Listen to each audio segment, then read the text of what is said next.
বন্ধুসকল আজি আলোচনা কৰিম ফেসবুকত কিদৰে আৰ্ন কৰিব পাৰি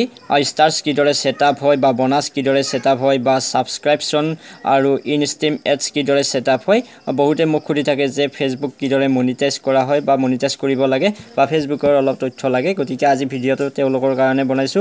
যেহেতু এটা ফেসবুকত পেজ ক্ৰিয়েট কৰিব লাগে আৰু তাত মিনিমাম 5000 ফলোৱাৰ্স লাগিব আৰু 60 দিনত 60000 মিনিট কমপ্লিট কৰিব লাগিব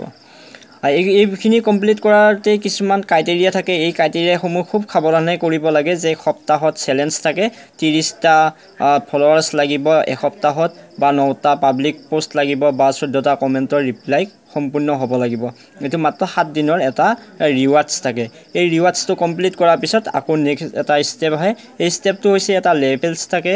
বা এডুকেশন লেভেলস থাকে আৰু ষ্টাৰ্স লেভেল থাকে এইখিনি কৰোঁতে খুব সাৱধানে যাতে ভিডিঅ'সমূহ বা ফটোসমূহ বা যিকোনো এটা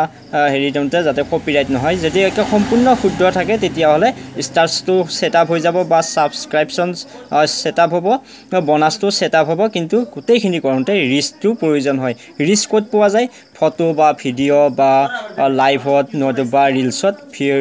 ৰিস্কটো পোৱা যায় গতিকে এইখিনি বস্তু যাতে কপিৰাইট নহয় বন্ধুসকল কপিৰাইট কেতিয়া হয় যেতিয়া বেলেগে বনোৱা ভিডিও এটা আপলোড দিয়া হয় বা বেলেগৰ ফটো আপলোড দিয়া হয় তেতিয়া কপিৰাইট হয় কিন্তু সেই কাৰণে বেলেগে দিয়া ভিডিও বিলাক দিওতে খুব সাৱধানে দিব লাগে যাতে কপিৰাইট নহয়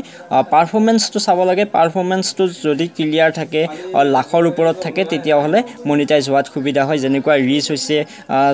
6,90,000 এবভ বা ৰিঅ্যাকশন কমেন্ট আৰু শেয়াৰ হৈছে প্ৰায় 14000 বা মিনিট হৈছে 2,22,000 মিনিট হৈ গৈছে গতিকে এক্সেলেন্ট হোৱাৰ কাৰণে চেনেল মনিটাইজ হৈছে কিন্তু মনিটাইজ হলেও যে আৰ্ন কৰিব নোৱাৰি কিছুমান ক্ৰাইটেৰিয়া থাকি যায় গতিকে গোটেইখিনি ক্ৰাইটেৰিয়া খুব সাৱধানে মনিটাইজ কৰোঁতে খুব সাৱধান হ'ব লাগে যাতে কোনো ধৰণৰ কপিৰাইট নহয় মেইনলি কপিৰাইট বেলেগৰ ভিডিও বা বেলেগৰ সাউন্ড দিব নালাগে কথা হল যে প্ৰডাক্টস ইম্পেক্ট এতে ষ্টাৰ্স আছে you are able to earn money with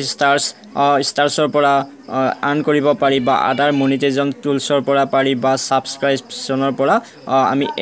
আৰ্ন কৰিব পাৰো কিন্তু এইখিনি আৰ্ন কৰিবলৈ হলে 5000 মিনিমাম ফলোৱাৰ্স লাগিব আৰু ওয়াচ টাইম লাগিব 60 দিনত 60000 মিনিট গতিকে আমি ভিডিও এটা বনাওতে বা ৰিলস এটা লওঁতে খুব সাৱধানে দিব লাগে যদি কিবা কাৰণত ভাইৰেল হৈ যায় তেতিয়া হলে খুব কম সময়ৰ ভিতৰত আমাৰ কি হয় ইনকাম হোৱাৰ এটা চান্স থাকে যিদৰে এতে ষ্টাৰ্স আহিছে এইখিনি কমপ্লিট হোৱাৰ পিছত আপোনালোকে দেখি আছে যে এতে ষ্টাৰ্স আহিছে ষ্টাৰ্সৰ পৰা কি দিছে এটা মিনিমাম এটা আৰ্ন দিছে যে ফেসবুকৰ পৰা যে আৰ্ন কৰিব পাৰি তাৰ এটা প্ৰমাণ কৰি দিছে কমপ্লিট কৰি দিছে এতিয়া চাব যদি ওভাৰভিউ চাও আমি ৰিচটো চাও তেতিয়া হলে 6,90,000 এবভ ৰিচ আহিছে বা মিনিট কিমান আহিছে 2,22,000 এবভ আহিছে বা ৰিঅ্যাকশন কমেন্ট বা শেয়াৰ আহিছে 14000 এবভ আহিছে গোটেইখিনি মানে কোনো ধৰণৰ অসুবিধা নোহোৱাকৈ যদি হৈ যায় তেতিয়া হলে মনিটাইজ হৈ যাব আৰু মনিটাইজ হোৱাৰ পিছতো যদি আপুনি আগৰ দৰে থাকে বা কোনো ধৰণৰ ভিডিও নিদিয়ে তেতিয়া হলে আকৌ লাহে লাহে চেনেলটো ডাউন হৈ যাব